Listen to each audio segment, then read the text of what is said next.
This meeting will come to order. This is a meeting of the Select Board on July 28th, 2025, starting at 5 o'clock. According to the open meeting law, we need to have this meeting posted in 3 places around town, on our website, and emailed to all people that are on a list of interested parties. So I believe that we conform to that, so we can proceed with our meeting. Are there any additions or deletions from the agenda as it is currently lodged?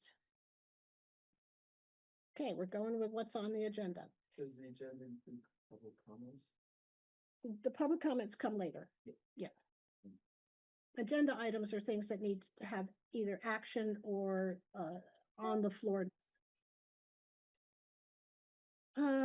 So we have, we're going to start with our departmental reports to get our department heads out of here if they want to go home and have dinner. So do we have anyone from the library?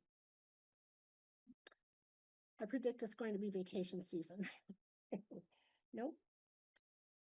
The highway department, we do not have our road foreman here, but I understand that the culverts on Bethel Mountain Road are completed. And so the next. I could vouch for that.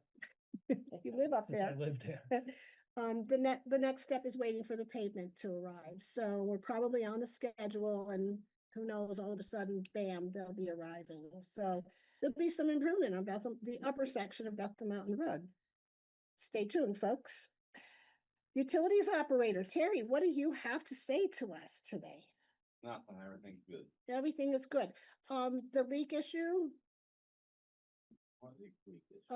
on Bethel Mountain Road at 200, the, Rob and Patricia.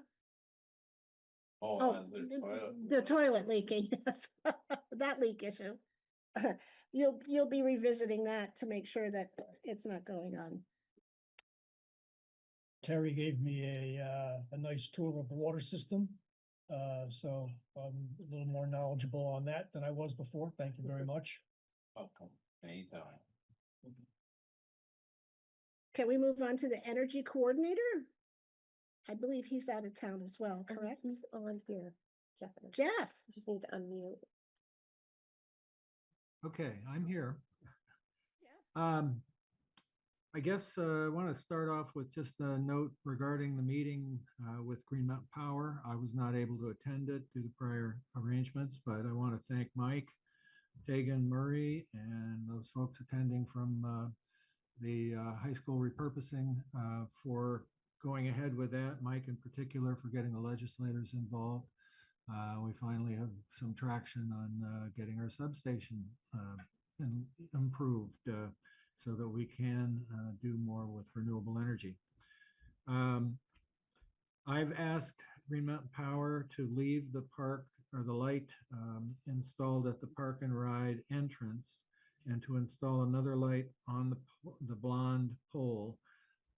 I've not heard back from GMP, but I know they got the message and are likely working on that right now. It isn't in place, but I'm sure they're working to get a contractor there. On the resiliency zone, the wiring upgrade through the town is complete. The GMP has their Act 248 permits in hand for the solar field. They're struggling with hang-ups with the battery design and with financing the storage. GMP says it'll happen, but they're still not giving us any dates at all. On the library, with the library, I've provided an estimate to the library trustees of the repair for the library's north wall. That repair is far more than a scraping and painting. And it is I'm estimating a project cost of around $154,700. And they're going to be looking to see about getting grant funding now that they have that number. The Municipal Energy Resiliency Program, or MERP, our financial reports were filed, and thank you, Kristen, for taking care of some of that for me. The scope of work for the town office is near complete. And thanks to meeting with Mike, I know what things to pursue and which things to take off the table. And we're going to be busy much of this week, but the first part of August, I should have some time and hopefully we'll be able to get the town garage scope of work finalized, and then be bringing it all back to the board and administrators to help get it surrounded with the language we need on bidding. And so we'll get that out before too much longer, I hope. That's it for me. Awesome. Progress is great. Thank you so much. Welcome. Grant updates, I don't think we have any. No. And I don't see anybody from the high school repurposing committee.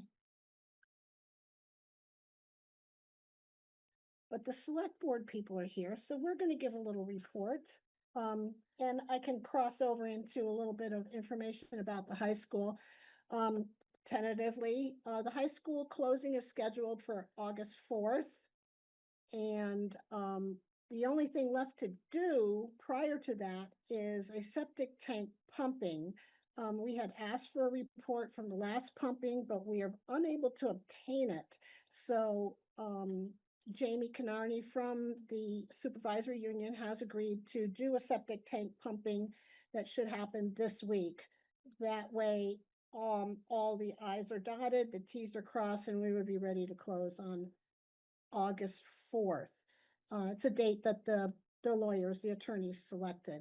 We're also working on whether or not we're going to do an in-person closing that will probably be taking place here at this office. And we'll see if we can publicize that, or perhaps not. It's a closing with a lot of document signing and not a lot of fanfare. So we're making, once the attorneys are solid on saying this is when we're closing, then we can actually make an announcement that the room would be open to anyone that wanted to attend. Since our last meeting continued, I still have a continued complaint from a homeowner in Twitchell Settlement about conditions of a neighboring property. We're trying to get the message to the neighboring property, although they do not seem to be in any type of violation. But with sympathy to the homeowner that has the complaint, we're just trying to work something out there. And during the Suzuki week, we did have a complaint that came in about an EV car that was charging itself with the plugs that are allowed for the school buses for their heaters down at the school. So they got unplugged and said, well, we don't think this is a good idea to do EV charging, since we do have EV chargers in town, but I guess that brought in more electric vehicles than we have capacity to charge. So someone was pretty desperate to get a charge. Next year, we will note it to Suzuki that that's not a charging thing, and perhaps disable it in the summertime, because there might be people thinking that here's a plug, let's use it for the car. And so we don't want that to be public access.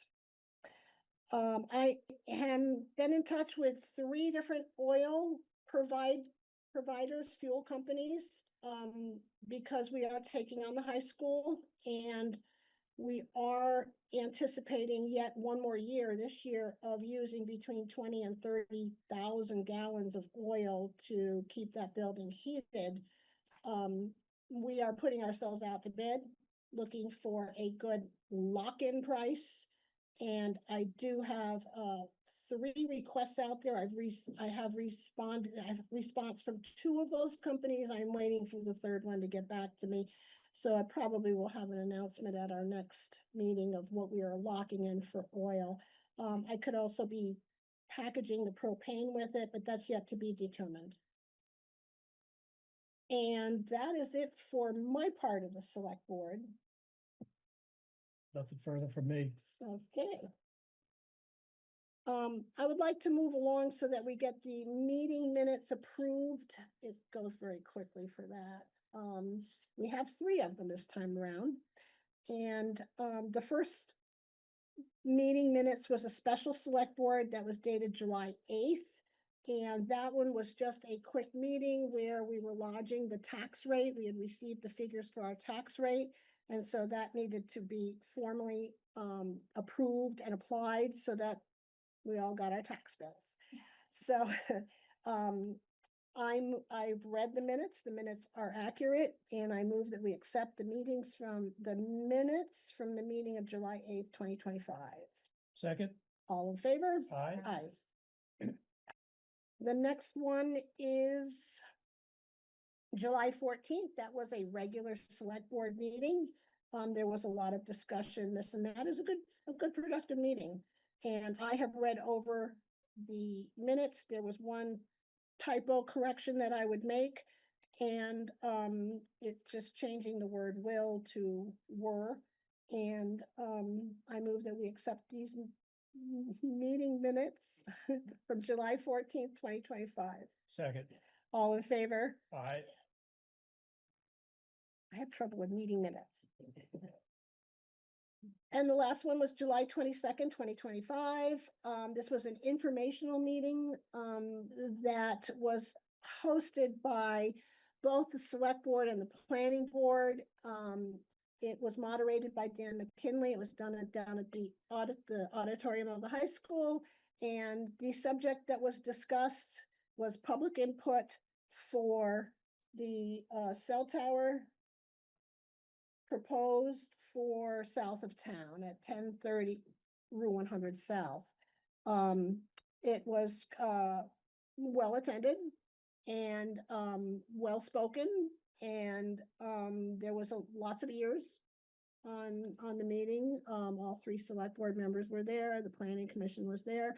So, we did get to hear from the public, and they did get their time to speak, which was something that they were asking for. I move that we approve the informational meeting minutes from July 22nd, 2025. second, All in favor? aye, Okay, that takes care of some of the business at hand.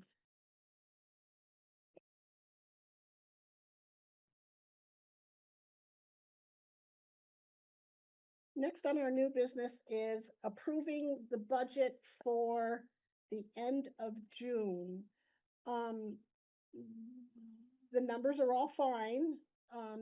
Things are not, you would think that maybe it's finalized, but we're only like a few weeks into July, so there's still June expenses coming in, and there's still some tweaking that would be the end of the year tweaking.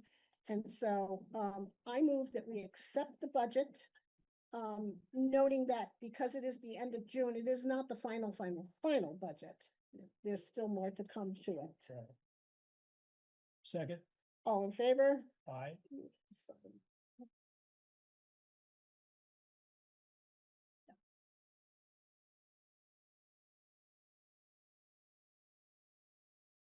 Discussion about foods to sell in the cook shack by Andrew First. Yeah, that's true, isn't it? 5:30. Let's move him a little further down the line. Announcement for VT Alert Emergency Notification System.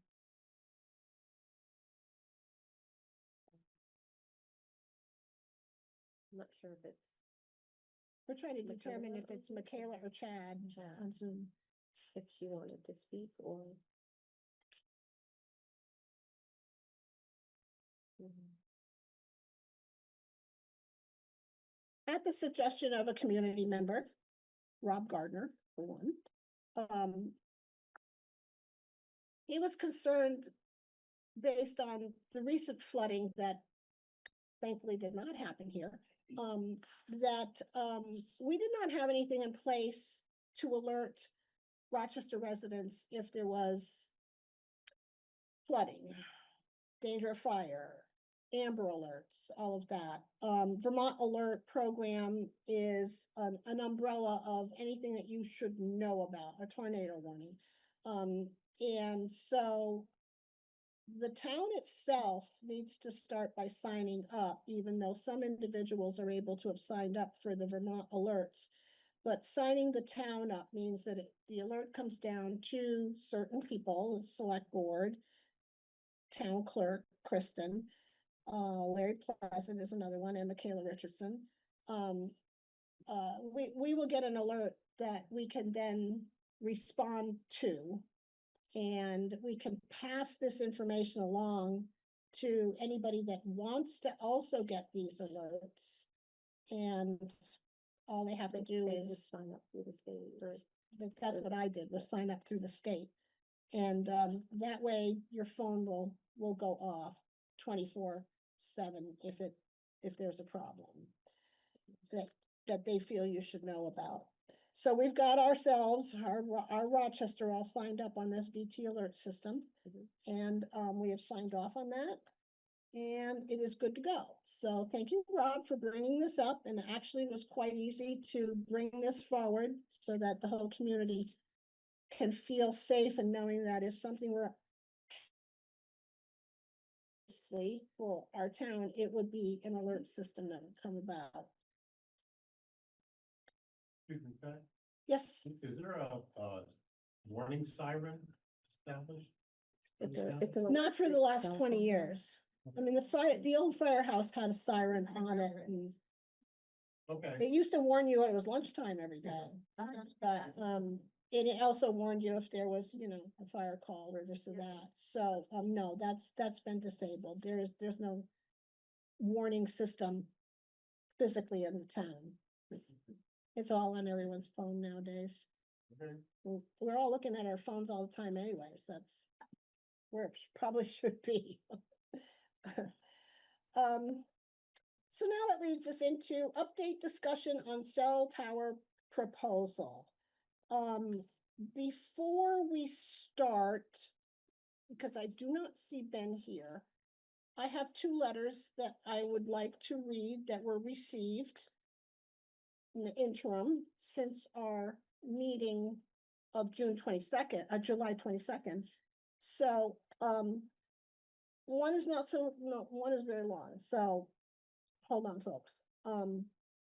This is from Ben Falk, and it is, I believe it was also on Front Porch Forum. So, increased stormwater discharge and flooding from the proposed cell tower roadway. The proposed Martin cell phone tower next to Rochester Village will convey at least 4 times as much stormwater into our river as the current lightly used forest road in the same location. The new roadway would be required to haul millions of pounds, 120 to 240 plus dump truck trips of concrete, steel, and gravel. This letter explains why this is and addresses a crucial error in what was presented during this week's meeting about the new 140-foot tower the Vertex Corporation is trying to push through in our community. This needs to be corrected for the record and to assist in sound decision-making. During the opening facts of the project, the moderator repeated a talking point used by the industry salesman when he was pitching the tower to the town. There will only be 1,500 square feet of new impervious surfaces from the project, referring merely to the area of poured concrete, permanent hard surface, and buildings at the base of the tower structure itself. This is false. No surface is totally impervious. But more importantly, it disguises the negative watershed impact and flood event intensification of this project due to the decreased permeability of land surface from changes which must be made to the entire 4,400-foot road access area. With an average width of 18 feet with ditches, the new road area compromises 810 square feet or about 19 acres of denuded stormwater absorption capacity on steep grades. The engineering documents call for 8 inch of surface aggregate to be installed on the roadway at 12-foot widths. That's 1,300 cubic yards of material, about 93 dump truck trips each way. This doesn't include scores of dump truck loads of road ditch, stone, or various other trips like concrete hauls. The power grid would need to be extended almost a mile into the wildlands between Talkville and the Bethel Mountain Gap, an area designated as high priority forest block in our regional plan. Hundreds of dump truck trips are required for months on end to make this kind of roadway and tower infrastructure. A quick estimate using 4 gallons an hour of diesel use per hour by dump trucks and 2 hour by excavators shows the diesel use on site alone at roughly 30,000 gallons, which includes none of the fossil fuel used to haul to and from the site or in production, a number far greater. Yet nowhere in project documents has carbon impact been mentioned, even as it is being proposed in an area suffering from acute climate change events. Concrete, utility poles, wire, steel, construction equipment, and personnel must travel the road corridor multiple times a day, up and down the mountain over 1,000 vertical feet during a multi-month construction period, which is disclaimed in the plans. Site construction may continue through the winter months on this project, and winter in Vermont can diminish the effectiveness of controls and predispose a site to severe erosion and sedimentation. After the build phase, the tower and related equipment must be maintained for at least the 50-year lease, requiring monthly trips and more when things break, even during mud season. All of these changes decrease ground permeability, and all of these changes increase stormwater conveyance and flood impacts from this portion of the Rogers Brook watershed. This is made more acute by the steepness of the grade, which ranges from 15 to 30%.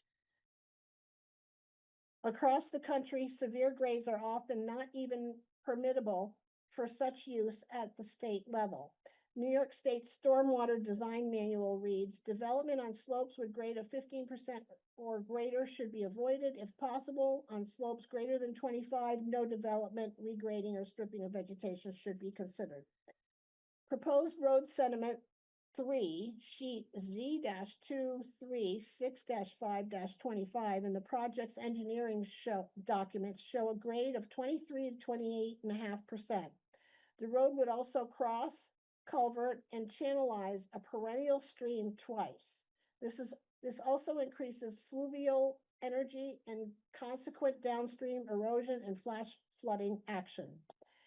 Each square foot of this impacted surface will be transformed from a lightly used forest road, which is narrower and compromises roughly 10.5 acres of moderately permeable surface with accepted runoff coefficients ranging from 0.20 to 0.40, to more frequently heavy construction gravel roads with runoff coefficients of 0.6 to 0.85.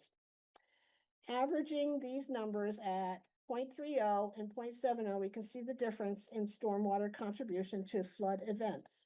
1 inch of rain is 27,000 gallons of water on each acre. So in a 5-inch rain event, the current forest road conveys 0.3 times 10.5 times 27 times 5 is 427,676 gallons.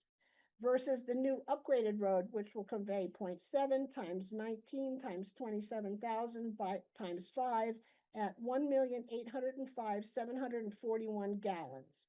In short, the new roadway will convey at least 4 times more stormwater into our river as the current one, increasing the severity of impacts to everyone downstream in the next flood event. This is the exact opposite of what is specified in the town plan. Maintain and improve the quality of Rochester's surface and groundwaters, increased flood storage capacity in Rochester, maintain Rochester's upland forests and watersheds predominantly in forest use to ensure high quality valley streams and to ensure that flood flows are reduced. Ensure all wetlands which provide flood storage functions remain undeveloped. The new road also crosses a wetland. In the next version of Tropical Storm Irene, when Rochester receives 12 inches of rain, the Martin Cell Tower will rapidly shunt at least 4 million gallons of water into the White River, possibly far more, which, given the severe grades will almost undoubtedly wash out the road itself, other infrastructure at the Martin Farms and on other properties downhill, as well as Route 100, leaving all of us to share in the damages. Ben Falk.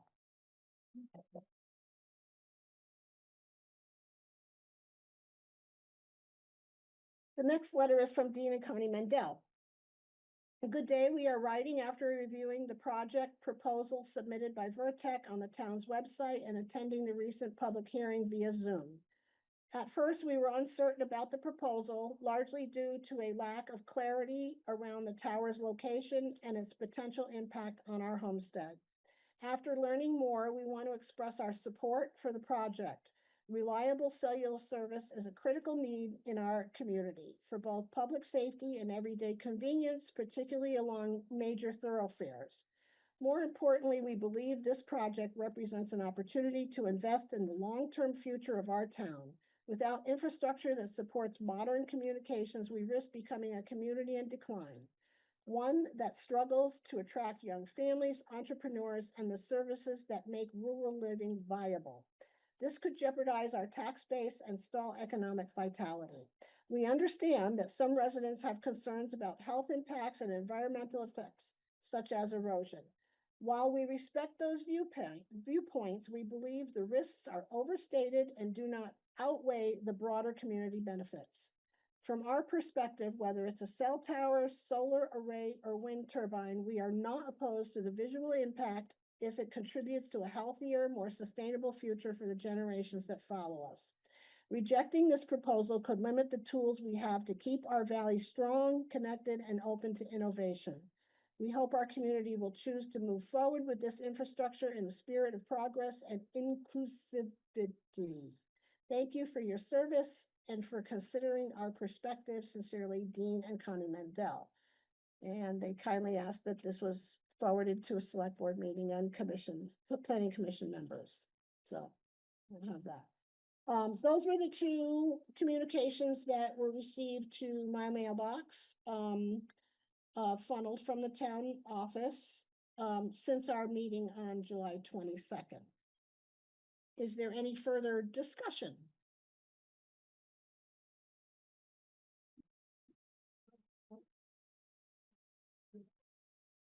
Everyone has a 5-minute discussion?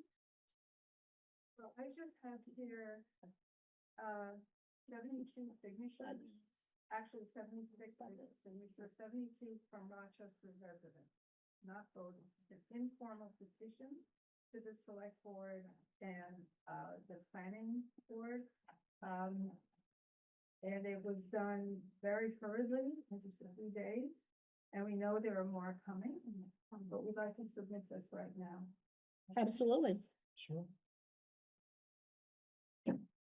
Thank you. Would you like us to read it aloud? Sure.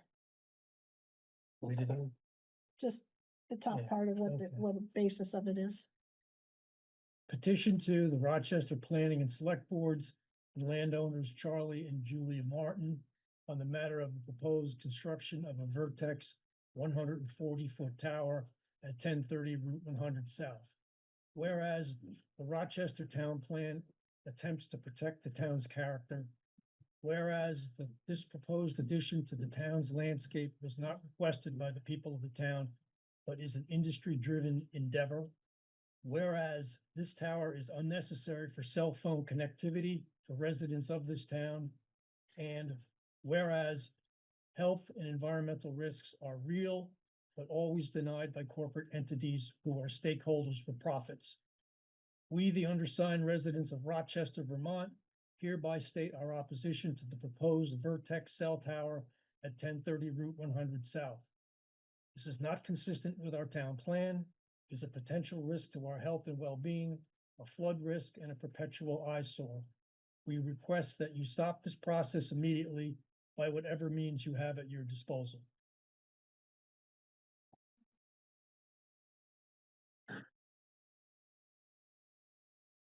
Name, town. Donna Murray Swedick, Maple Hill Road. I just want to say that there is 3 times more than that, many people that just haven't been able to sign it yet. There's people away. Stacy Harvey, Ben Falk, all have signature pages that they were having people sign that they couldn't get to the meeting tonight. So it was a short order for us to do it. A lot of people are away. Some people have vacation or illness issues and we're not able to participate in or complete it. And I have here a letter from the town of Tinmouth Select Board, and it's just an example of how right now, this is very recent, this is from June, the town Select Board and Planning Board wrote a letter asking, recommending that a cell phone tower not be planted in their town because it didn't meet the town plan. And I just always felt like we have a really wonderful town, and I still think that. But I would really like it, and I think a lot of people would feel included if there was a little bit more of a friendliness from the board, the people that I all know. And even if people don't agree, it doesn't matter, but I don't want it to be like there's some adversarial nature. And this town board and select board decided that it, for the exact same reason, a town from their town center with the balloon, just like we did a picture of, that it didn't meet their town plan. Water, scenic byway, all and actually large tracts of forest land, which is a minimal point for us.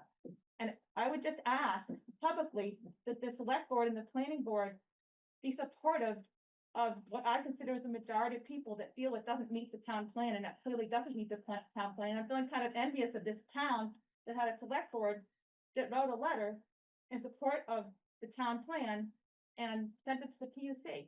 And so I would feel a lot better if something like that was happening. And I wanted to turn this letter in, if you guys don't already have it, so you can get an example of what they wrote, exactly their town plan and how it didn't fit the town plan. Sarah, that was submitted to the PUC. Yes, Jonathan. Oh, I'm so That's okay, sorry. I don't mind. It's confusing. So I'm just, it's just hard. I feel like, you know, everybody can have their own reasons, and I'm hearing about inclusiveness. I feel like to be inclusive, we could say that, you know, I heard one person say they didn't want to rain on Charlie's situation. Well, Charlie's not doing it because he has a health problem and he needs like access for a handicapped access or something.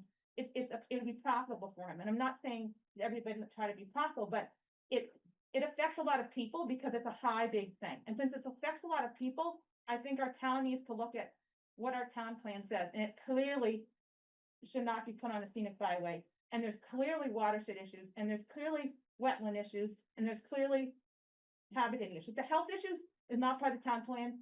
You can forget that because people have their own opinions about that. But there's clearly issues that doesn't meet the town plan, and we all really hope and expect that you guys would look at the town plan and be like, this doesn't meet the town plan. Yeah, I'm gonna respond, are you, Sure. I'm gonna respond to that. Do you want this? I can find it online.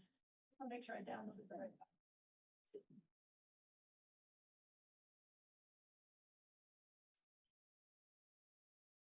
I take exception to not being friendly. I mean, we've been open, we've had 3, 4, meetings. The last meeting was totally your floor for the public to speak. So, if we're not friendly, I'm sorry, we're very open. We've been attentive and we've been there to listen. So I'm sorry if you feel that way. The time for us to respond is not now. I know. We are still in the intent to file an application, and we are still gathering information. So if you're getting more signatures, And letters. we're here waiting for that to happen. So we're being very open and cooperative and listening. So, this is not an urgent meeting that the decision is going to be made in this meeting. It was determined that there was still more time, and because there are still opinions coming in on Front Porch Forum, to us, and at our meetings, we're not ready to close the door on a decision pro or con yet at all. Can you tell us the timeframe for this something? I cannot. Okay. I mean, if they do like they did last year and not apply, then, you know, we don't have to respond to No, but what's anything. your timeframe to make a decision as? I don't have a time frame at this point in time. I'm being reactive to my constituents. Okay. So how do we know people who want to put an input who are away or just busy, you know how life gets? How do we tell people what their window is to give their input? Well, there will be notification if the application is actually filed. There will be notification and that will be publicized. Our next select board meeting, we can have this further discussion on our next select board meeting. Clarifying question. I thought that would be a time frame in which people could put comments into the PUC. We're talking about, you guys could make a decision before the PUC even opens a thing. You guys could say this not. So for the- let me speak to my understanding Sure. of the Sure. clarification, what you're talking about based on the letter that you brought from Tinder. Mary Frattini. Oh, hi, sorry, I'm Mary Frattini. I'm a member of the planning commission. Thank you. I'm bad at phone.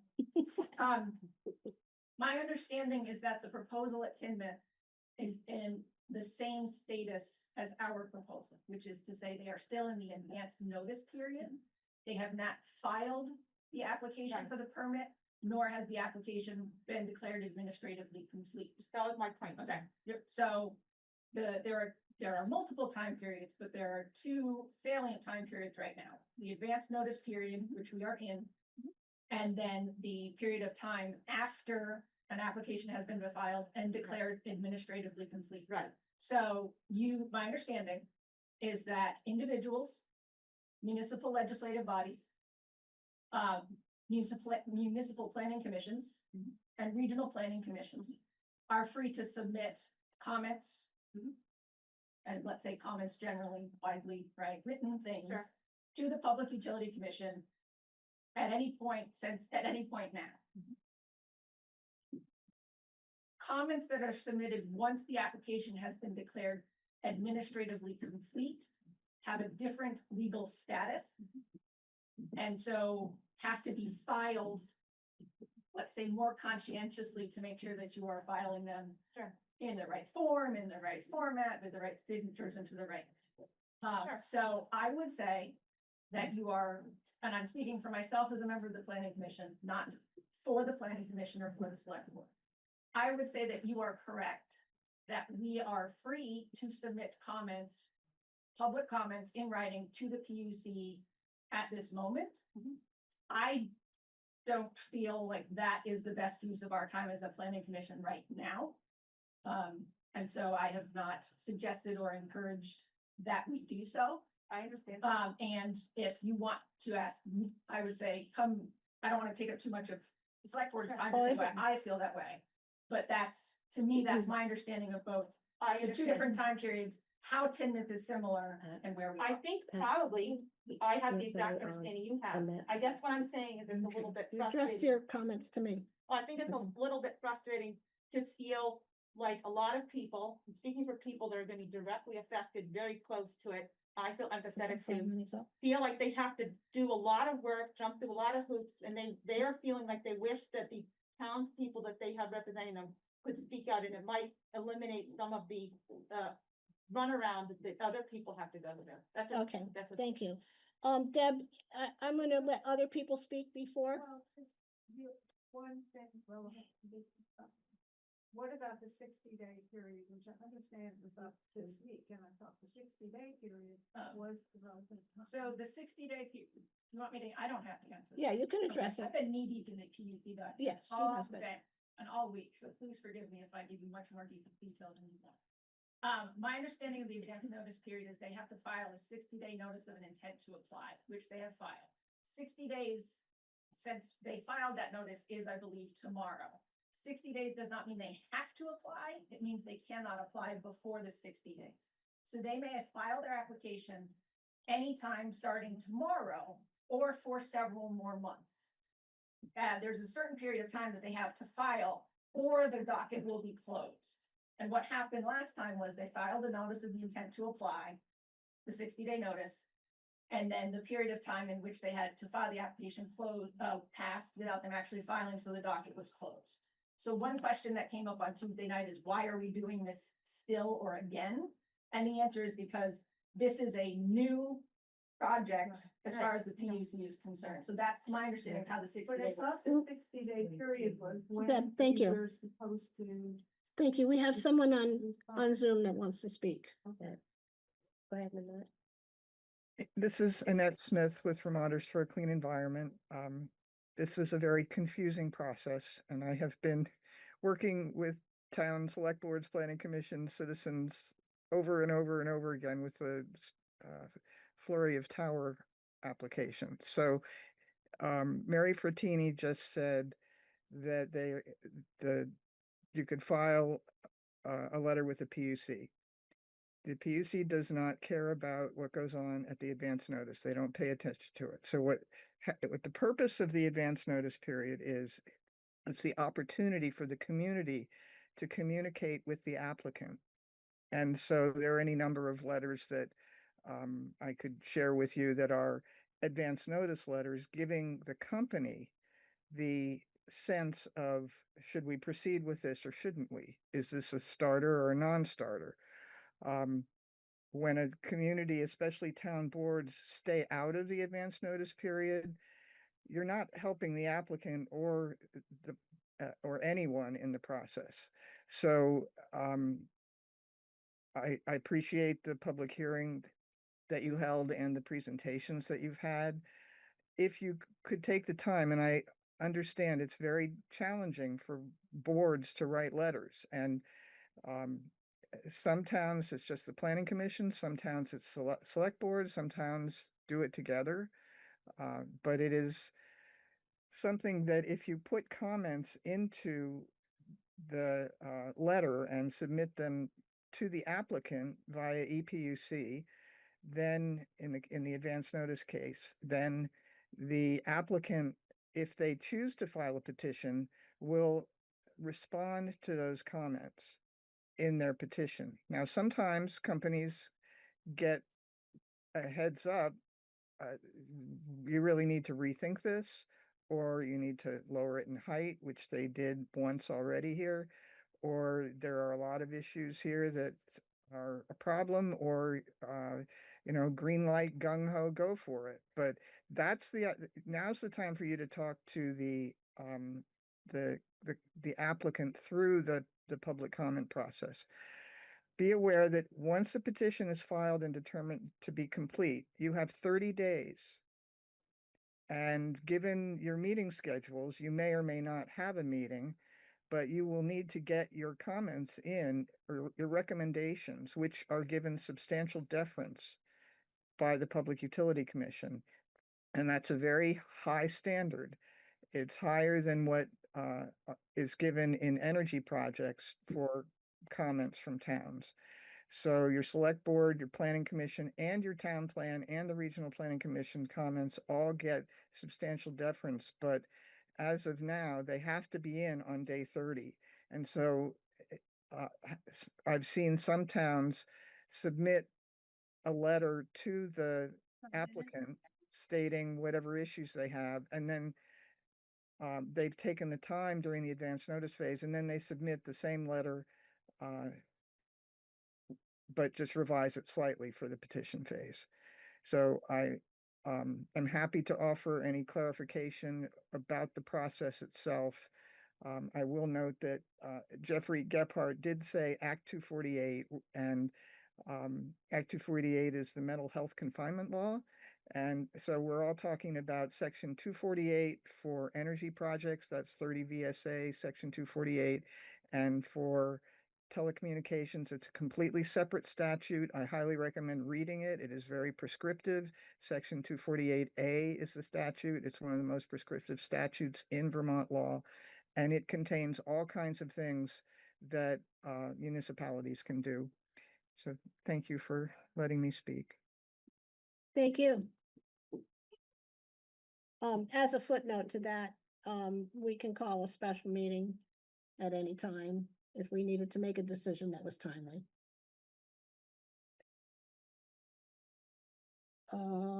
Susie was, Yeah, just briefly. Susie, introduce yourself. Oh, excuse me, I'm Susie. Hi. For everyone, regardless of how you feel about this, if you want to move ahead and expressing yourselves, just start, just get it together now. Plan on having everything, all of your paper materials, follow recommendations. And then when you're notified that you need this stuff, you'll have it, so there won't be any surprises. So, and that's everybody, it's a sensible approach. Thank you. In the back, introduce yourself, please. Yes, I'm Regina Cahill Pool. I own a second home. I owned it for close to 17 years on the 100 South. I'm at 791 100 South, so I'm not sure far from 1030, I think you said is the address. Yes, that's the address. And I'm just wondering at this point if the company is required, or the town is required to provide me with how this will impact my property. The process involves all of abutting landowners all the way around.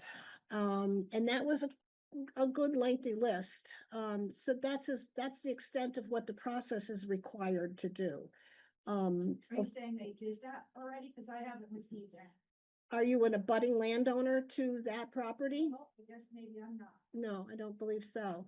So, wherever the watershed is, or my house is right up against a steep hill. Mhm. And my concern is that water would come right down into my house. So I'm not sure where the project is, but I would certainly want to know if You there's can any come- effect like that I could. You can come into the town office and look at the whole packet of it's lots of maps, and you could identify where your house is related to where that all is. You can come over and look at that anytime. I'm prepared to do that work, but Okay. my question is, does the town provide anything to me, or do I have to go through all that? Like, does the company look to see where this is going to affect directly with the erosion and the water? Or they don't have to do that work and inform the people who live around it? Is my question. I don't believe that they're required to do it beyond the abutting landowners. And I'm not sure that they actually are required to do it with the abutting landowners. They have to notify the abutting landowners of the project. So if those abutting landowners did want to have some type of research done, they could make that request to the company. Because I know down in Milford, Connecticut, where I live, when a developer is doing the project, they have to do all these studies and provide that. Mhm. Well, there's a good amount of data in the packet that they provide. There's a good amount of data in the paperwork. That they, environmental impacts that they provide, they've done that work, the company. Sort of, sort of. They didn't go through a NEPA or an umbrella project. Jake Wildwood, we live right next to where this tower is gonna be. No, they don't care. Is the answer. That's what I'm. And he Yeah. basically told us That's they what don't I'm- have any that's say what I'm in the project. Missing something. That was the first thing they said when they came. I remember, okay. Ma'am? I want to hear from first-time people first. Yes. Yeah, I'm Don Murray, and, we don't have cell phone service at our house either. So we, have a PC fiber and that we're trying to try to pay for that, but, I'm sorry for people who don't have cell phone service, it is an option.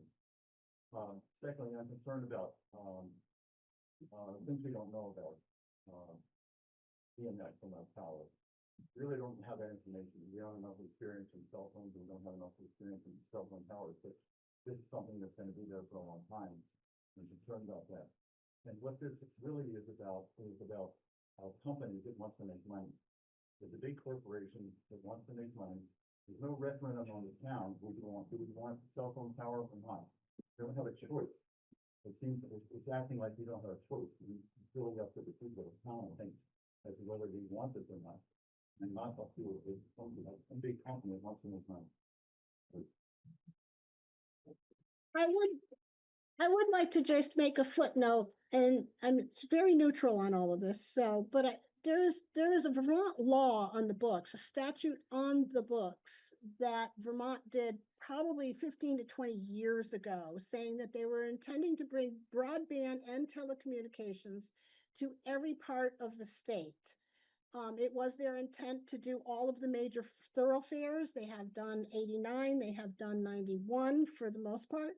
And now they are working on Route 7, Route 2, and Route 100. it clearly says that they would like to have telecommunications to everybody, but mostly to all of the thoroughfares in Vermont for the traveling public. And they also go on to say in that same statute that they encourage competition amongst providers so that our rates are not locked into one particular monopoly, sort of what they are now with AT&T. So part of the situation starts at the legislature, where there is a law that says these cell towers are okay to be put up and down the thoroughfares. So, don't hesitate to call your legislator and see if that can be amended. And that's just a rebuttal. I'm not saying that, I'm for it or against it or anything of the above. I'm just saying the state of Vermont has a law saying that they want this to happen. Lori. Lori Church. A couple questions for the planning commission as well as the select board. First one was, there was a request a couple of meetings ago about working with Vertex/Verizon about extending the 60-day period, that advance notice period. Was that request made and was it answered? I'm Dan McKinley, Planning Commission, made that request, talked to Cooper Hayes about it a couple of times. They are pitching the idea to Verizon, and I have not heard back from them over the.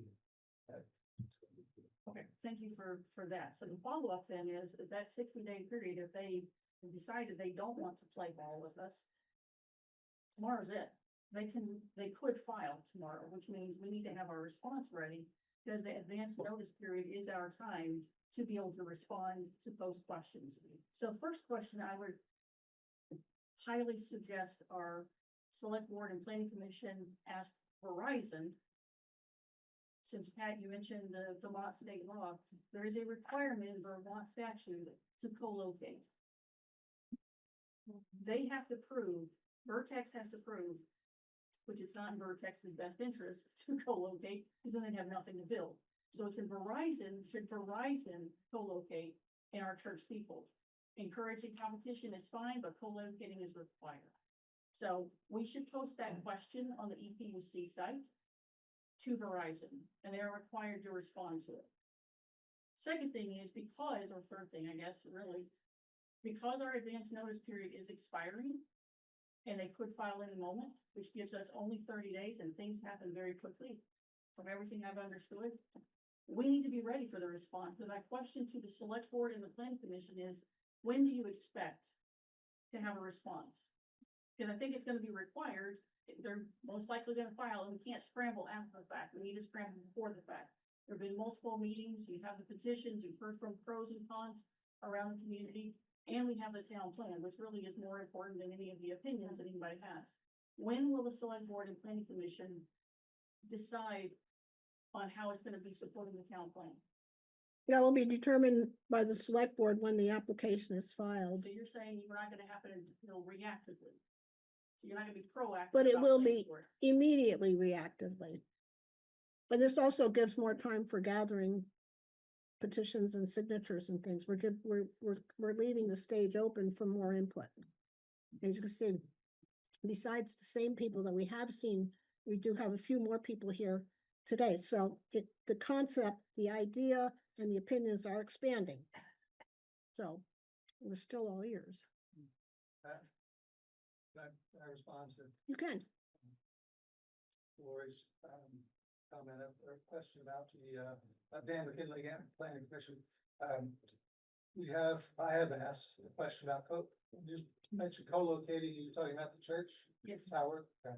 I have asked that question. I asked about Vertex, and they said there's no room in that space for additional panels. So that's their response, and I don't know, take that for what it's worth. I don't know where you go for, say, an independent assessment of that. If the burden is on Verizon to respond to that, not Vertex. So I would want to ask Verizon the question about the location, not the cell tower builder. The building in front. Now they're building it for tenants, with Verizon being the main tenant, which other tenants can come in. So it's only in Vertex's best interest to build it. So Verizon needs to prove, they have a duty to be able to respond and say what co-locations they have examined. So I'm glad you asked Vertex, but we need to ask Verizon. Okay, thank Follow you. up on that. In the back, you've been waiting patiently. I'm wondering about precedent. If this is indeed against the town plan and the board doesn't write a letter saying they don't agree with it, and I'm wondering none of the precedent can happen in the future. Good point. That's more. I just don't know how to answer that. When this tower went in the church, there was a good amount of opposition to it as well. Long before my time, So that ended up being exempt from our process. It's not. because of the size of it. Because it was de minimis. Okay, see thank it. you. Not on a scenic byway, you can't see it. So it actually, I agree, that doesn't It- violate. the It's town. not about it not being on a scenic byway, it's that it was not a new construction, it Right. was a de minimis, so Yeah. it's- yeah. I agree, it doesn't violate the town. Mhm. So. No, we I'm- didn't get I'm not out quite the sure how- question. I just want to be really Yeah. clear. Yeah. It was so small Right, that it didn't matter understand. what we said. Okay. So I don't know if I answered your question about a I think I'm not precedence. sure it can be answered, but it's something to consider when the makes a response. Mhm, mhm. Well, we would take each situation as it comes at us anyway. I mean, if somebody decides that they want to put, windmills over on that hill over there, then we would confront that separately from this. So a precedence for one situation and one issue is different from what would be going forward. I guess I'm wondering what the value of the town plan is.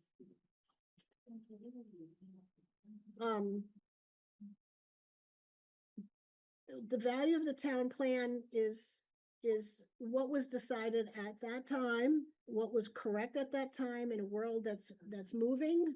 So this is why we are all here now, still having discussion about it. And, we do have a state law that says that we are supposed to comply with state law. So we're caught in a little bit of where are we going with this? And, are we amending a town plan or are we supporting our town plan and going forward? This decision's not made yet. Thank you. Go ahead, sir. Mr. Boston Red Sox. Russ Jake with State Broadband. A couple things. One is, I understand about what you're saying, Vermont is, required to try to provide service. And that makes some sense. As a quick sidebar, going down 89 between 2 and 3 and 1 and 2, I have flat spots on my phone. I have T-Mobile. So does all of my family on AT&T. So, our calls drop, they don't work there, and it's just a thing we have to tell everyone on between 2 and 3 or 1 and 2 or whatever. And that's a state interstate highway, the biggest one in the state. The second thing is, I did want to just I guess dispute one of the things you said, Pat, about competition again. So I'm on T-Mobile. If I'm in town on the square like it was last night at the concert, I have five bars LTE, which has to be coming from the church. If I'm like a mile and a half that way, this way, West Rochester, whatever, I go down to like 1 bar and I'm on 5G, which is farther away towers. And I've scanned the area on the computer and stuff like that. I'm picking up towers from, over towards Bethel and Randolph and stuff like that. I mean, I know there's not a thing, but I am on T-Mobile and I do have service in town, which is a competitor to AT&T. That also supports Boost Mobile, which is another third competitor. And again, T-Mobile bought out Sprint. So I mean, really the only person that I know of besides Cricket Wireless, and I doubt I could see one hand in here that has Cricket Wireless or even probably knows who they are. So you're really looking at Verizon. So there is cell phone service here in town. There is competition. And even if you were a Verizon user, if somebody just told me, which I'm gonna throw this question out, that if you're a Verizon user and you have an emergency and call 911, it will connect to any tower. And that's part of I think it's a national law, but it means something like that. It's like where every cell phone can hook up to something like that. So that was my comments. Thank you. Alvina. I've just got a couple, Alvina Bryce Hardy, just have a couple of comments. I know that the town fire department, the rescue squads have radios that they use, Mhm. not, cell phones. So to use the town businesses as, improving their communications seems to me to be an issue from Vertec. Also, regarding the property, I would like to submit the papers from A&R. They show the deer wintering areas. And there is also a Vermont physical landscape diversity block, which is also right in the middle of this whole building area. And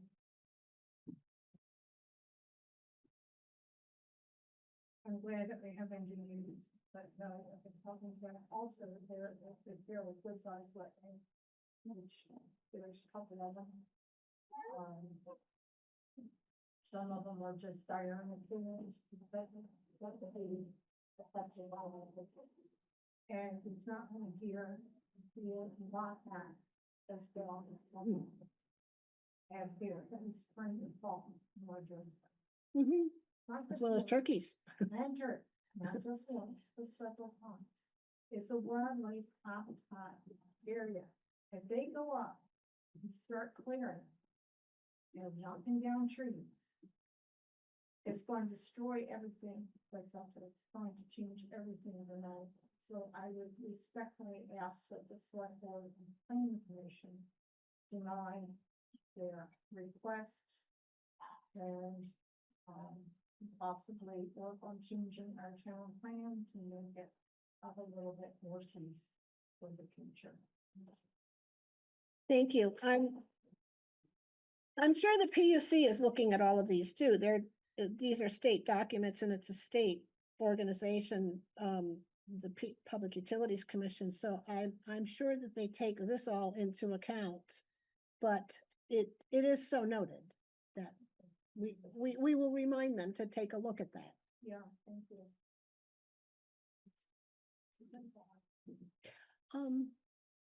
Tara in the back. Hi, Tara Murray, lived at 64 State Garage Road. And my husband and I just a month ago bought one of the very few houses closest to this tower. It's a handful, we're just across the river, but there's just a handful of houses there that are gonna be in the shadow of it. And although I came to Rochester years after some of you and wasn't born here, I invested heavily my time and my heart here since I was 13, and my husband and I have invested heavily with everything we have now. And I'm asking you all to follow this town plan. I'm no lawyer and I'm not elected by any of you, but I think it's very simple language. And Pat, I wanted to directly address what you said. Just because the state plan says we shall provide service, as Russ described, we have service. It doesn't say does that mean we need to put a cell tower on every house or everybody's backyard? Where would it stop? Like, I know that's an exaggeration and I'm not trying to be sarcastic to you. I understand what you're saying. It doesn't say we need to put this on that ridge beside these houses and violate our town plan. And so if you look at the town plan, it actually specifically mentions scenic byways. We've talked about that, and I'm not trying to beat a dead horse, but it is one. And the other thing is that Vertex didn't tell us the truth, but this goes through a wetland and there are endangered species up there. This is definitely in violation of, I think, 3 different tenets of our town plan. And I don't think that we should put our town plan aside to follow some general order that we're going forward with society. And I would ask you all to look to other states to see, and I'm not gonna get into the whole health issue, everybody can have their own opinion, but if anybody doesn't have their mind made up, why did this National Association of Firemen ban these from firehouses? Because it's an issue. There's lawsuits going around the whole country. We as Rochester residents should be going forward, not following other people with mistakes. We have a cell phone tower, and like Russ said, I don't want to hear any of this crap about if you're having an emergency, it goes to any service. So I just wanted to say from a personal perspective, I'm not trying to say that I'm special, but we did buy this house a month ago and I'm very upset about that. I don't want it to be washed away by the river, which we dearly love. I was here during Irene and I witnessed massive flooding, and I think with global warming, we're certainly gonna at some point see another flood like that. Our old 1800s house, survived there on the river, but if there's added water coming up down that hill, I don't think it will. And I wanted to back up what Regina said. No, the Vertex isn't gonna take any responsibility, neither is Verizon. It's gonna be all of us and the taxpayers to clean up our mess that they made. A tower can be put somewhere else, not near houses, not near a river, not on a steep grade that violates the town plan. And I came to this town and I love this town, just as much as all of you, I'm sure. My heart absolutely is here, and it always will be. And if I wanted 24-hour service, I could go back to the city. I don't want that stuff. We don't have the things cities have. We don't have all those amenities or the problems that cities have. We don't have the good things either, like an ambulance you do in 30 seconds. We don't have those things, and I don't want those things, because that's why I'm here, and it comes with all of those things. And I just wanted to say, one other thing. If the town plan if anybody votes to violate this town plan with a recommendation, I understand the PUC decides this, but I'm urging you all to not violate our town plan. And I feel like all of us are trusting in you guys to interpret it the way it makes sense, the way it was intended. And I feel as though, and I think the question was asked, what recourse as residents of Rochester do we have if the town plan is violated? Because there has to be a reason you have a town plan. It can't be for nothing. So, yeah, and the town plan was agreed to. I didn't write the town plan. I wasn't even involved in the writing of it. Somebody wrote it. I think people were smart about it, and they used language about telecommunication towers for a reason. We were just gonna go by the state plan and put them anywhere. We wouldn't put whoever that we was, wouldn't put a clause in there about telecommunication towers and scenic byways and flood plains and all that. It wouldn't be in there. So I'm urging you all, Russ and I are trying to start a family late in life, and I'm not willing to live in the shadow of a tower. It's dangerous and it's unsightly, and I'm extremely upset about this. Okay, I just have one question. Does anybody here know what the endangered species is on the? Two rivers that mentioned there's two bats that are there that are endangered. So when we Bats? yeah, and so when we wrote the reasons we thought it was against the town plan, we actually didn't include that, and we actually didn't include you actually look at the Vertex Okay, plan on a. thank you. I just was wondering what the species was that was endangered up there. Probably the northern long bat. Okay, for our own records. The town plan says it's prohibited if it would harm any endangered species and in wetlands. That's very strong language.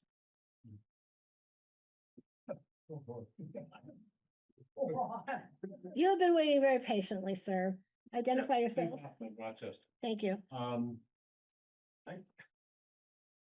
I was informed by someone that they received information, and this was, I think, to try to check out a future tower location, the other side of the Forest building up on Hunt.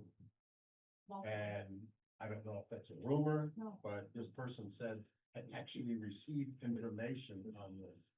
And looking at it as a hedge against if this project goes down on the cell tower here, they're looking at putting one up the road on the other side of the Forest Service. I have no knowledge of that. I'm just telling you, and this guy, I said, come on, really?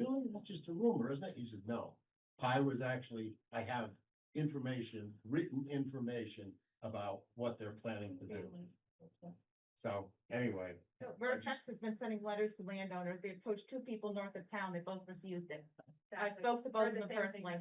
They both refused. They got letters saying you have a perfect spot. We want to put a cell phone tower. So Vertex goes around, tries to get people moved by the money, and they wanna put a tower up, they'll earn a lot of money to put a tower up.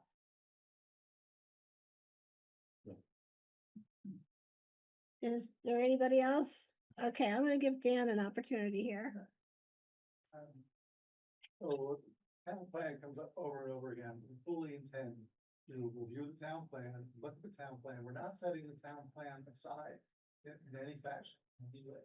We'll look at every aspect of the town plan. It talks about telecommunications, including endangered species. There are, we'll get into the details of that. The planning commission members are here tonight to have a discussion with the select board about how we will move forward on this. It sounds like the select board wants to wait until, there's actually an application filed. But what I would like to propose is that we start doing our work on the town plan so that we are prepared, to feed it to you for the coordinated response from the town of Rochester. You haven't started that yet? Yes, we have. Of course you have, We've been hearing. by all means. So we will start that process on our next meeting is the 5th Okay, of August. And it's going to be, we've heard a lot of comments from a lot of folks. We feel like we have a good sense of folks that don't want to see it happen.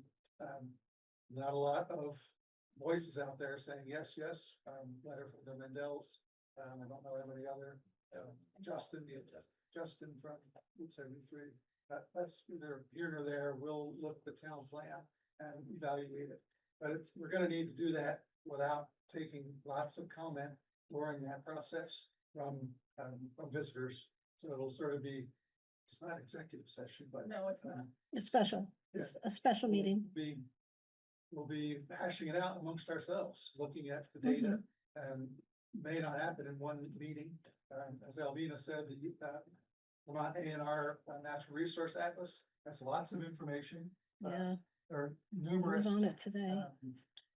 mines, mine openings in the valley here, from the top mines as well as down the Breland mine and Stockbridge that are potential bad habitat. We don't know which one the fellow Kyle from Two Rivers was talking about, but that'll all be looked at.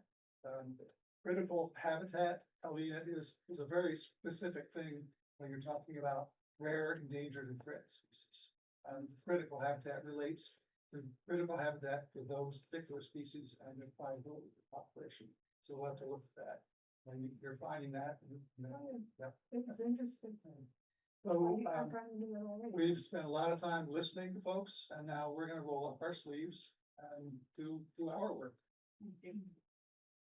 And to footnote that as well, the town plan is written by the planning board, planning commission, but it is also approved by the select board. So we are all in this together. There's no finger pointing back and forth.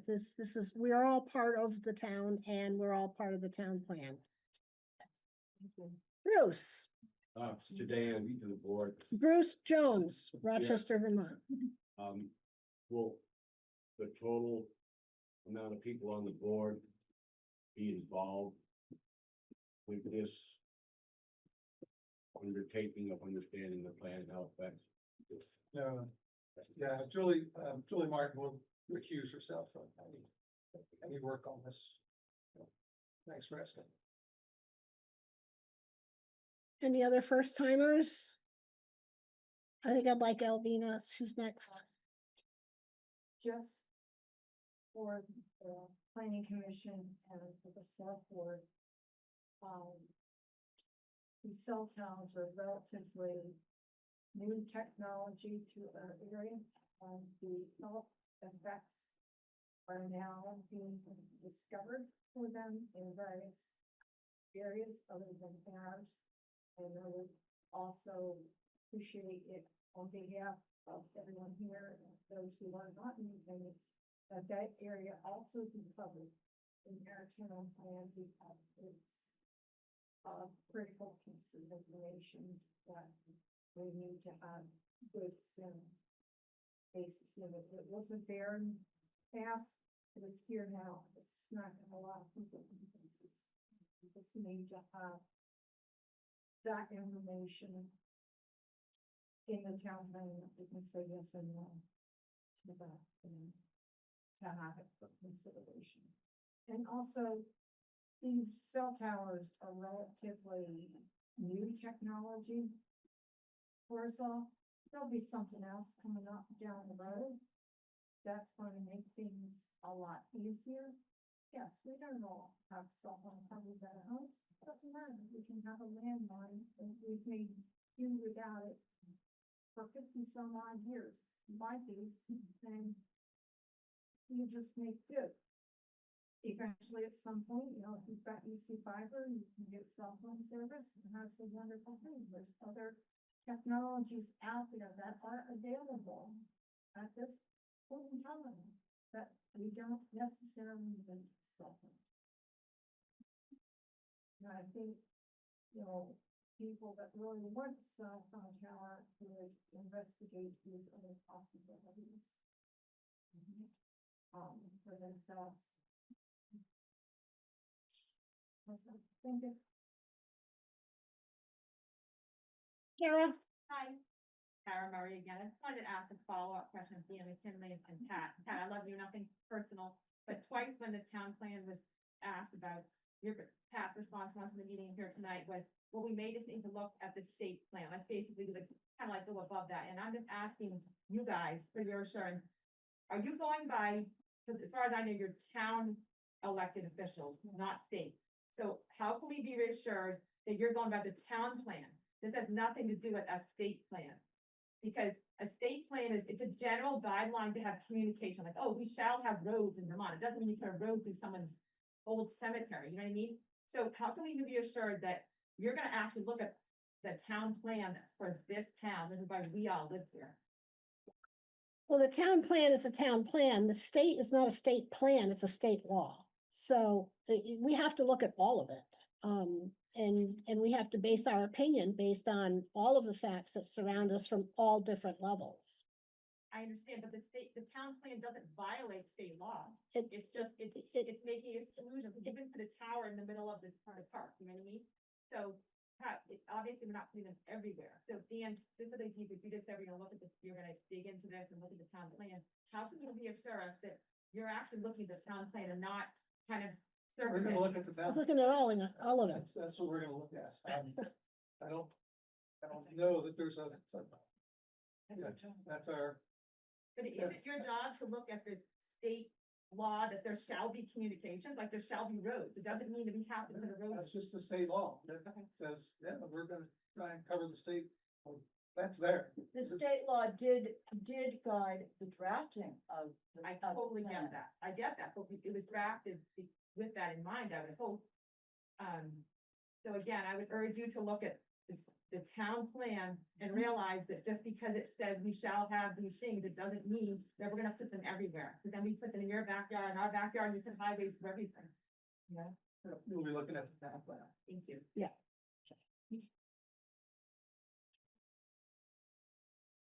Mary?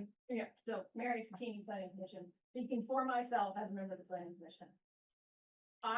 One reason that I reiterate the limitations and those constraints on what we can say to the Planning, to Public Utility Commission is because I am attempting to make sure that our participation is contributed in language that will be recognized by the determining body, which is the PUC. Okay, so if I am reiterating something along the lines of there is by statute a commitment by the state of Vermont that defines the greater public good as 100% cell phone coverage. I am pointing that out as part of what the PUC will consider, because what I don't want people to think is I want to temper your expectations.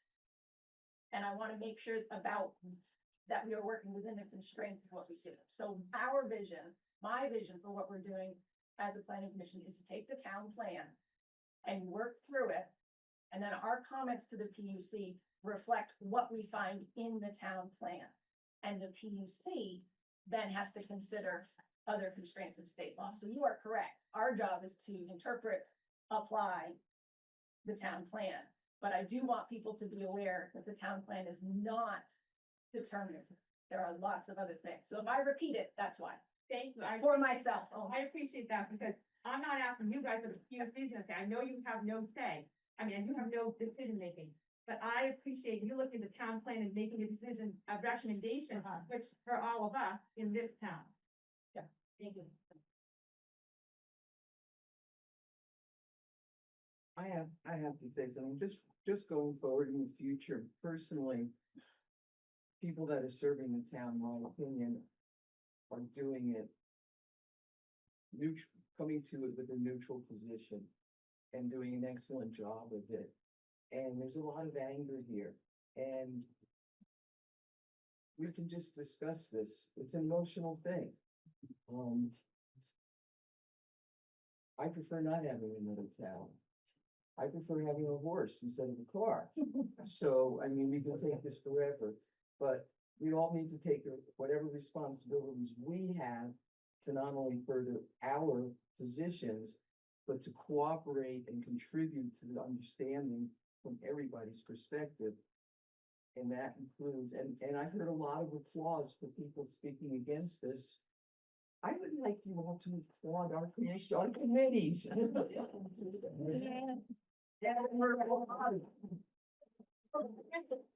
panic left or anything. And there's no need to discuss that any further. No, I totally agree with you. I think it got off on the wrong foot because at a meeting that was at the high school last year. Regardless, if we could, I think we should move on, but thank you. I think we should move on. I think we've heard. Anybody?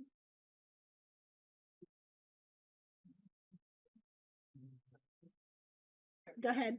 All right, I just had a follow-up for one of Dan's comments. Anyone can answer it that might know. You mentioned the long-eared brown bat, which I don't even know why. I sometimes look that up a while ago, and I remember that was a bat that was having a lot of trouble. Just quick, look it up. It's the national, U.S. Fish and Wildlife Service. Says it's species extinction due to wide range impacts or whatever. You could read up on it, but I just had a curiosity. You mentioned, I also looked into the history of Talco, which is technically where I live. And I've been told it's not really Talco, but it's called Talco, but it doesn't really matter. And I was wondering why it was called Talco, and yeah, the mines. And I like mines. I've done a tiny bit of, steel hunting. I had thought that, are we supposed, like, is the town or the state, I don't know who's the entity, are they supposed to close all that off so that people don't fall down them or get injured and things like that? And I guess the adjunct, that question is, did that still fly freely in and out anyway, like, but a human can't get in there, that kind of thing? Or are they like cemented off and then it loses its potential habitat? Well, the only one that I know that's protected in the valley here is the Breedley mine down near Peavine and Stockbridge. And that has a gate across it, horizontal bars, that is to protect the bats when they're hibernating, the hibernacula. So bats can fly in and out. That's there's multiple species. There's a little brown bat, and there's the golden long-eared bat. I don't know if there's a little brown long-eared bat. Is he here? He's in the back. Go ahead. I just like to point out that a lot of us are here because we live in Bowman class in regards to this project. And I want the board to take seriously flooding risk, increased flooding risk. Many of us were here during Irene, we already lost our property. And any increased flooding, that would be the reality. And I know how hard the town had to work together after the disaster. And I just hope that the board takes that part seriously. Thank you. Can we close the discussion on this subject now? I do have a question about the petition. Are you expecting a response? Shall we review it for voters? What is it that you would like us to do with this, except take it into account? I think it's just a state. Okay. I mean. Okay, because typically we go through it and we check to make sure it's all voters on the list and all that. They're not. Okay, you're not voting. necessarily asking anything specific, just us to Right. consider it.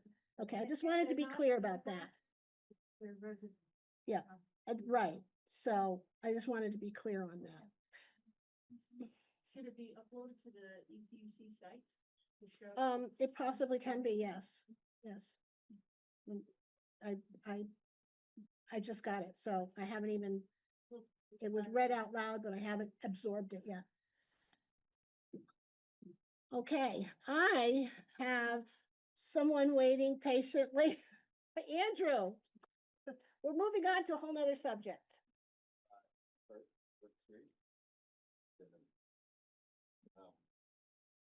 Totally unrelated note, there's a book shack behind the house that's been in disrepair for a long time.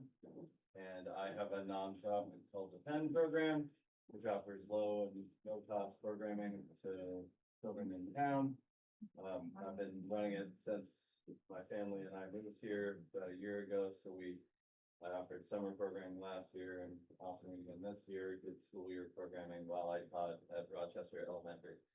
I did the figuring out of all of the various parties involved, and like Tri-Town, the Valley Hub, and the town.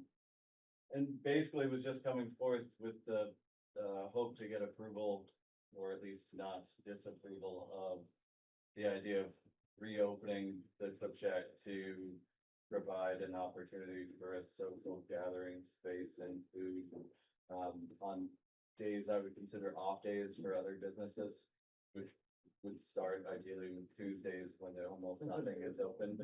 And then have it be that it's a meeting space for the community throughout the year, ideally with a very limited selection of mostly already prepared foods, hopefully collaborating with local businesses as well.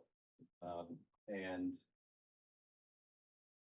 basically just didn't know what approval I did need, having already talked to the state about what I can and can't make in my home kitchen.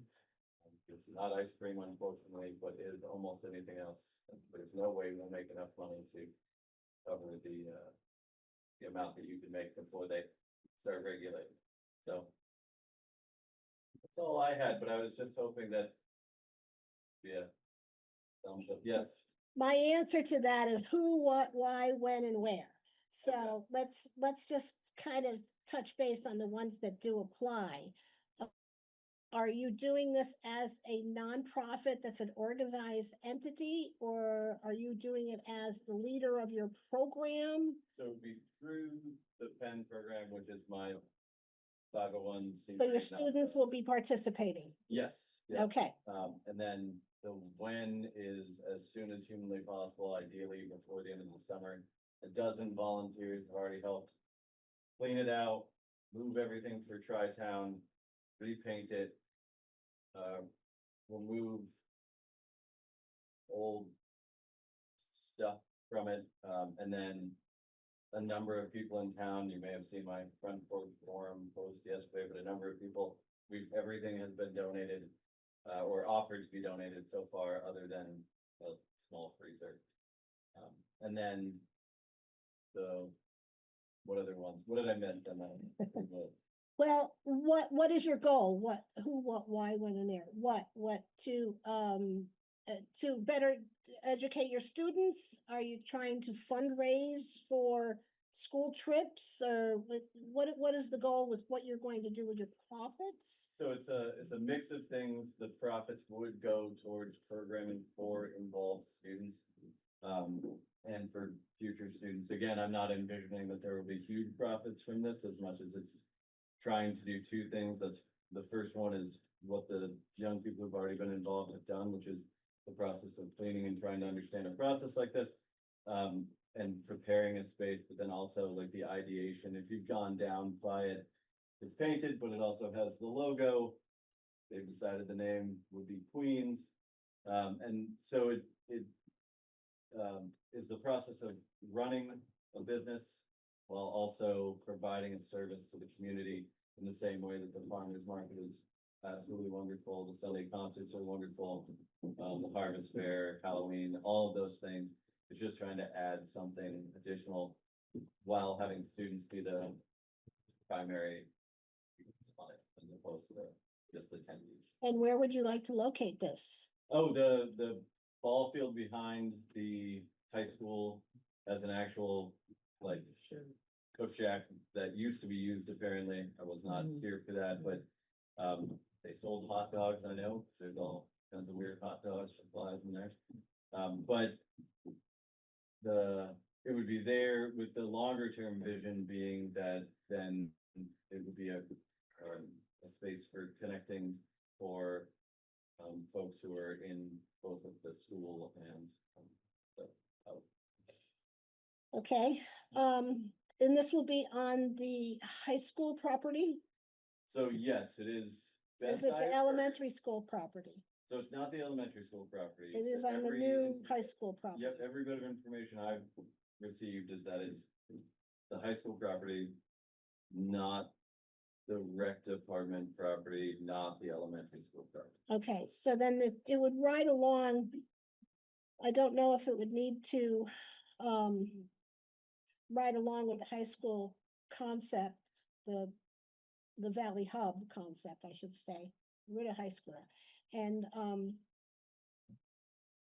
if they are okay with it, they are, I believe, submitting an application for a change of use, which I was wondering, we're changing from a municipal high school to a municipal community center. I questioned whether it was even required or not, but, I would say that you want to touch base with the Valley Hub people to make sure that they have that included in their plan as well.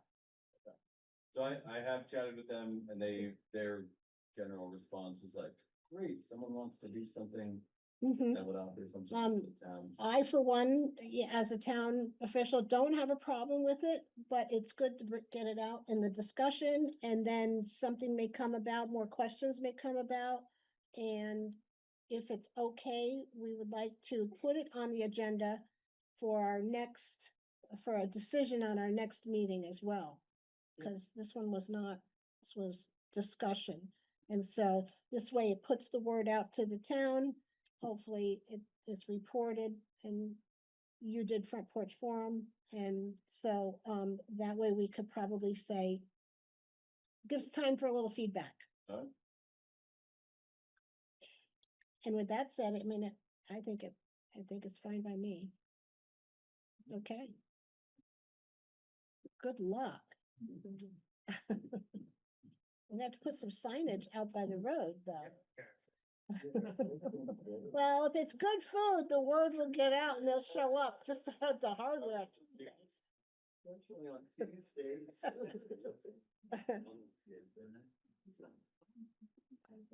Okay, thank you. Is anybody got any other public comment about anything else? I would like to put on the next agenda, a discussion of School Street. moving forward. Sure. Yep. Julie has that noted. And are there any guidelines for Airbnbs in the town? No. Okay, and if, But Great Hawk has guidelines for Airbnbs in their community, but generally not townwide. okay, and just the last thing,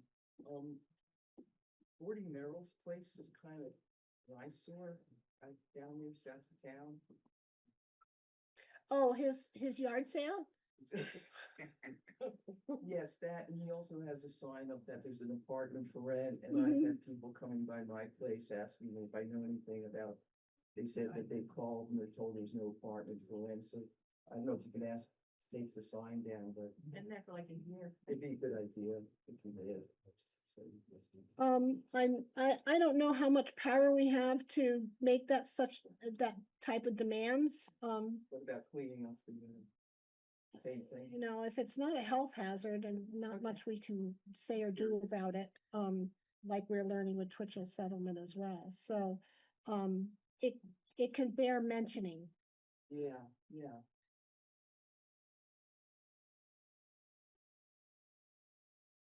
that said, oh, Hi. public comments. Yes, Peg and Murray. I wanted to comment something about the high school repurposing. I've been driving home listening on Zoom, so you guys are all very eloquent. I wanted to be noted as also objecting to the cell phone tower, but my purpose of talking right now is about the. Well, I just want to publicly thank everybody, and Mike, who, got a bunch of letters written to increase the substation, and we had a meeting in GMP, agreed to do some work in September to increase the substation capacity by 1 megawatt to make this school repurposing project possible in the future and for other solar in the town. So that was a big accomplishment, and I appreciate everybody who, and Blue Parks, who even contacted a lobbyist at GMP and did a lot of work, and they agreed. So I want to just give a public thanks to that. Thank you.